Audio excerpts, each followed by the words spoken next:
las palabras que ha dado Martín Correa, Raúl Molina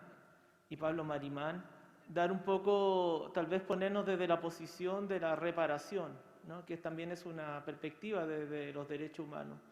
Y en ese ámbito plantear tres conceptos, ¿no? Territorio, autonomía como formas de reparación y plurinacionalidad también como una forma de poder avanzar hacia esa perspectiva. Desde ahí señalar un poco, recuperando lo que ya han dicho antes los que me precedieron, en la etapa tal vez de transición de la tercera refundación, como lo decía el Premio Nacional de Historia Julio Pinto, también se empieza a gestar una refundación de parte del movimiento mapuche. Y es un movimiento por los derechos humanos y si planteamos que la autonomía como una forma de poder reparar el daño creado y gestado sobre los pueblos originarios, mapuche en específico, se convierte en una lucha o de alguna manera de reparación desde el territorio, desde la forma de ser mapuche y desde las tradiciones y costumbres.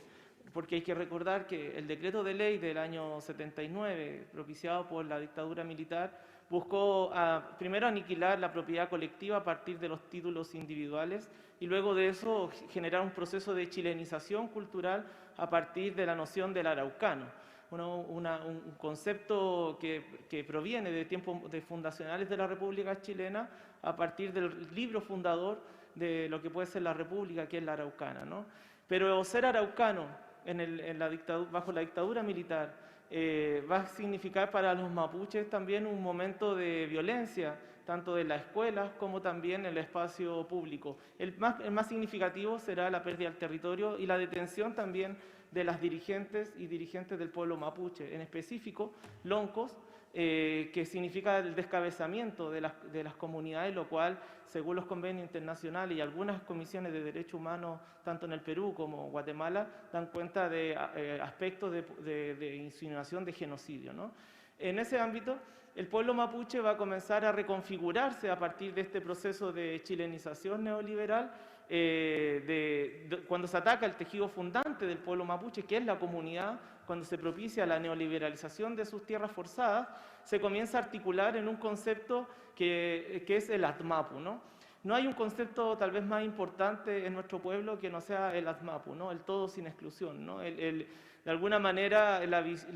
todo lo que representa al pueblo mapuche está sumido en ese concepto. Si pudieran seguir avanzando, lo que podemos ir viendo entonces a partir de la fundación de esta organización, se comienza a plantear tres temas que a mí me parece que hoy día son importantes de debatir. Primero, la recuperación de tierra. Segundo, el tema de la autonomía. Y en ese sentido se convierte en una lucha por los derechos civiles desde mi punto de vista, en la cual se busca profundizar la democracia, pero también obtener derechos civiles que otras naciones y otros pueblos tienen. Esta es una demanda que a nivel latinoamericano comienza en los 70, toma mayor fuerza en la década de los 80 y el debate internacional va a terminar en los 80 en el convenio 169 de la OIT. Pero el tema de la autonomía y autodeterminación se va a continuar disputando en el debate público hasta que el año 2007 la ONU plantea en la Declaración de sus derechos de los pueblos indígenas algunos artículos que a mí me parecen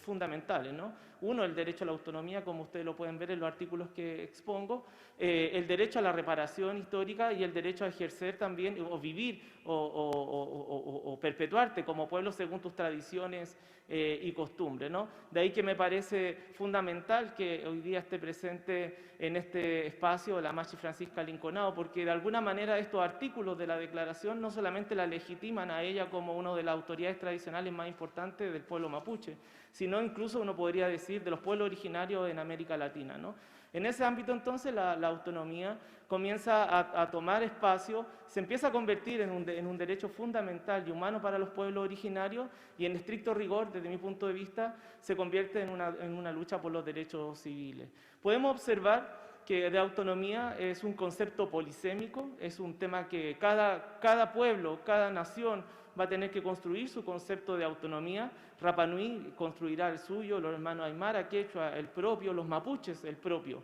entendiendo que a la vez el pueblo mapuche tiene, como bien lo explicaban anteriormente, identidades territoriales que la hacen distintas unas de otras, ¿no? Algunos estudios me parecen fundamentales. Araceli Bourget, una intelectual mexicana muy importante sobre estos debates, ha escrito colectivamente ya al menos 2 libros que yo se los recomiendo, están disponibles online: Autonomía al debate, Autonomía, ejercicio y autodeterminación. Intelectuales mapuche como José Marimán también han escrito sobre la autodeterminación. Desde el derecho también vemos algunos trabajos desde el Perú. Por lo tanto, el concepto y el debate está puesto en América Latina hace mucho tiempo, ¿no? En ese sentido, lo que nosotros estamos observando es que nos estamos poniendo tal vez en sintonía con lo que ya es un debate en América Latina muy avanzado. Y este debate va a ser gracias al movimiento autonomista de sus distintas corrientes y perspectivas políticas. De ahí saludar, por supuesto, la fundación del ATMAPU, como ya lo explicaba, de la Auquingua al Mapu Nulan, del cual va a ser parte la mía Elisa Loncón, hoy día quien preside acá esto, ¿cierto? Donde van a poner emblemas tan importantes como la Huenufoye, la bandera mapuche que representa el Huenumapu, ¿no? El color azul del Huenu, el aspecto, el color más importante de nuestro pueblo, los sueños de la tierra en el color verde, el rojo también por los mapuches muertos durante la larga historia, desde la ocupación de la Araucanía hasta hoy, pero también las tierras del Inchemapu, también con los con que marcan un poco esos símbolos que están ahí. Es una bandera inclusiva que representa, de alguna manera, luego de una construcción y de un consenso al interior de las identidades territoriales de las cuales parte nuestro pueblo, terminan por converger en esta bandera que fundamenta un poco la idea de marcar la distinción. Y desde ahí observamos cómo el movimiento mapuche trabaja en la articulación de normativas como la Ley Indígena de 1993, que gesta la Ley Indígena de 1993 junto con los otros pueblos originarios, generando una especie de hermandad, tal vez, en un sentido de poder empezar a revertir la asimilación forzada del Estado chileno, copiando algunos modelos de México y tal vez Ecuador. También luego vamos a observar el trabajo de otras organizaciones como la Identidad Territorial Lafkenche y todo el trabajo de alguna manera por llevar adelante la práctica del Convenio 169 del OIT y también algunos indicios de autonomía a partir de la formulación de la normativa de millas marítimas. También vemos el surgimiento de organizaciones de resistencia como la Coordinadora Arauco-Mayeco o Aucango y Chammapu, que son organizaciones que justamente donde no se dan los espacios políticos dentro de la institucionalidad, terminan por desafectarse de esa institucionalidad y tomar de alguna manera un rumbo paralelo de lo que yo podría denominar la construcción de la autodeterminación desde abajo, ¿no? De ahí empezamos a observar que se fue constituyendo de alguna manera un poder constituyente mapuche en perspectiva de construir la autonomía desde arriba y desde abajo y que hoy día tal vez tengan y son parte tal vez fundamental de este proceso político que hoy día nos tiene a todos conversando sobre una nueva constitución. Ya desde 1980 el pueblo mapuche planteaba la idea de una nueva constitución, planteaba el reconocimiento constitucional, planteaba el derecho a la autonomía que hoy día se está debatiendo. Y en ese sentido entonces vemos como un nuevo horizonte y ese horizonte se debate hoy a través del concepto del introfil monguén para poder llegar a un cume monguén, ¿no? Es decir, los derechos de la naturaleza que cada vez parecen ser más necesarios si observamos justamente las noticias de la crisis ecológica que se está viendo en el mundo a partir de los últimos tiempos. En ese ámbito entonces, señalar que hay intentos de encauzar esto desde el Estado Nacional, a través de CONADI fue el primer intento de poder desarrollar de alguna manera una normativa que pudiera permitir el desarrollo de los pueblos originarios dentro de la institucionalidad, pero que sin embargo por presiones, yo por lo menos lo que he investigado, por presiones de los sectores más conservadores del país, se van a negar algunos aspectos como los reconocimientos constitucional, que yo creo que va a ser una de los grandes quiebres de confianza que va a tener los pueblos originarios con la institucionalidad chilena en el retorno a la democracia. Luego de CONADI, con los aportes y con tal vez las dificultades que ha tenido este organismo, sobre todo que se observa muy bien en la construcción de la represa hidroeléctrica Ralco, cuando no se respeta justamente la normativa de 1993, se construye ese megaproyecto pasando a llevar la biodiversidad y también la vida de las familias pehuenches que habitaban ahí, que son relocalizadas, ¿no? Luego el documento de verdad histórica y nuevo trato, que un poco ya nos tiene un primer indicio como documento de lo que es la violación o lo que es de alguna manera las deudas pendientes de parte del Estado chileno, en el cual se trabaja no solamente del pueblo mapuche, también del pueblo Selman, Cahuéscar y también del pueblo Rapanui. Dentro de este documento de verdad histórica y nuevo trato, el nuevo trato plantea algunos apuntes para poder avanzar hacia una profundización de la democracia, como el convenio 169 de la OIT, y también algunos aspectos de reparación que no obstante no se logran desarrollar, desde mi punto de vista como historiador por supuesto, no se pueden desarrollar del todo. Y comienza a gestarse a la vez la violencia del Estado por sobre el pueblo mapuche, convirtiéndose entonces en un contexto de lo que podríamos llamar el multiculturalismo como una manera, de alguna manera, de encauzar la conflictividad, pero sin avanzar hacia los derechos colectivos de los pueblos originarios, ¿no? ¿Qué vemos entonces nosotros? Y con lo que voy cerrando mi presentación, un poco para contribuir a ustedes en torno también a lo que podemos llamar los nuevos derechos humanos, que son los derechos colectivos y los derechos de decidir de parte de los pueblos originarios, nuestros derechos civiles, yo lo quiero ver de esa manera. De alguna manera, la nueva etapa que se abre en América Latina es la discusión sobre la autonomía. Ahí ustedes pueden observar, en Bolivia existe un Ministerio de Descolonización y Despatriarcado, en Guatemala existe Academia de las Lenguas Indígenas, en Ecuador se ha desarrollado la Confederación de Nacionalidades del Ecuador con los derechos de la naturaleza como una forma de poder encauzar las distintas conflictividades. En el Perú también hay avance en torno a las normativas legales y en la justicia, donde la población indígena también tiene derecho a hacer ejercicio de su punto de vista.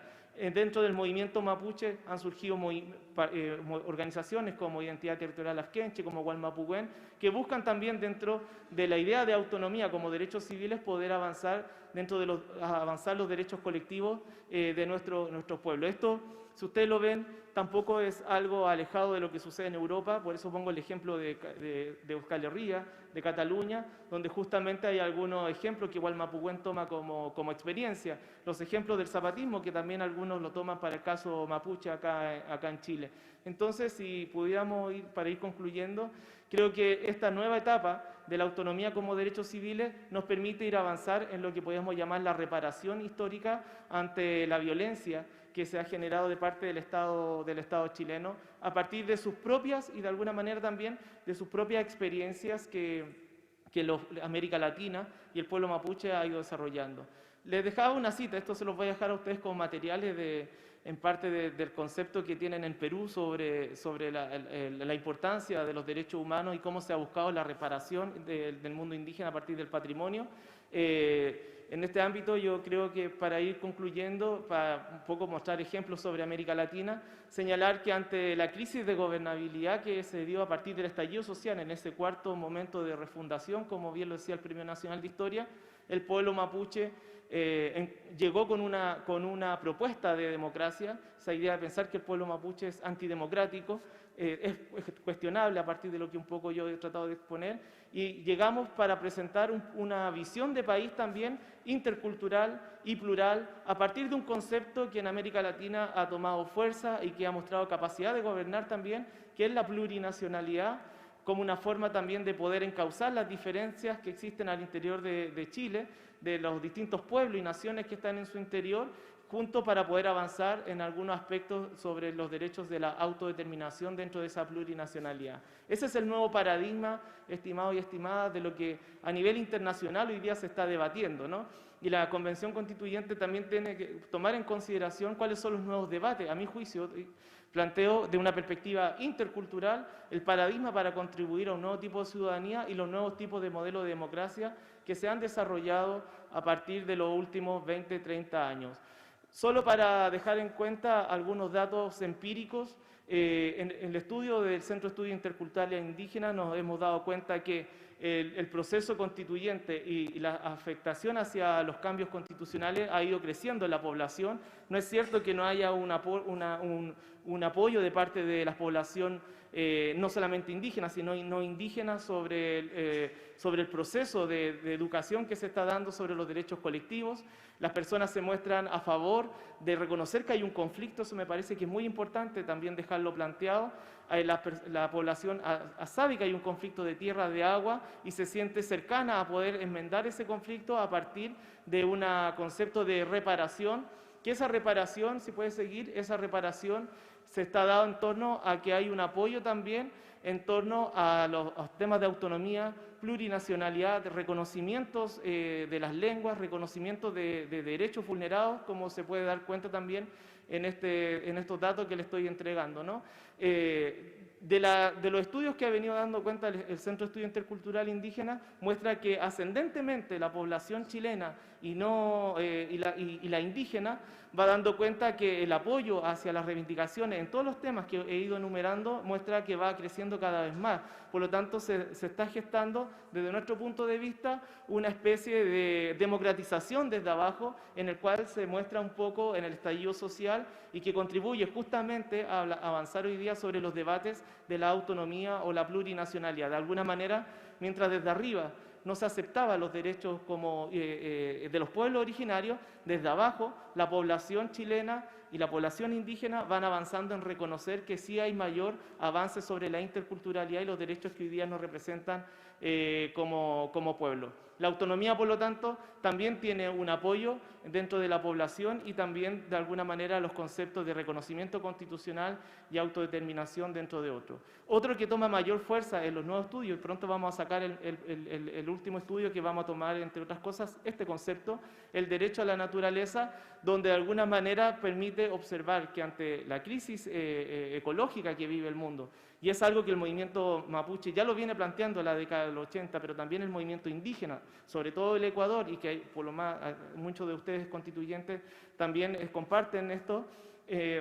nos da cuenta que los derechos de la naturaleza son también derechos colectivos que van a permitir debatir sobre cuál es el rol que tiene la naturaleza bajo este modelo económico y cuál es la importancia y la contribución que pueden hacer las primeras naciones para generar un equilibrio justamente entre el proceso económico, la destrucción del planeta y la producción de nosotros como habitantes en ella misma, ¿no? Nosotros decimos cruzar de alguna manera desde una república propietaria a una república también comunitaria, que tenga otro sentido de ciudadanía, y en lo plural vemos que de alguna manera puede ser la manera de poder encauzar esta crisis que se ha ido desarrollando. Y ahí vemos entonces la plurinacionalidad, los derechos de la naturaleza, la interculturalidad a partir de los convenios internacionales que podría plantear derechos políticos, derechos lingüísticos, derechos económicos, el concepto de reparación podría permitirnos de alguna manera avanzar hacia nuestros derechos humanos a partir del Ministerio de Descolonización, Ministerio de Despatriarcado, y en ese sentido poder avanzar hacia lo que son los nuevos tipos de ciudadanía, que son de alguna manera ciudadanías plurales, ciudadanía autonomista, que reconozcan esta deuda histórica que tienen sobre las primeras naciones. Feley, Mañum.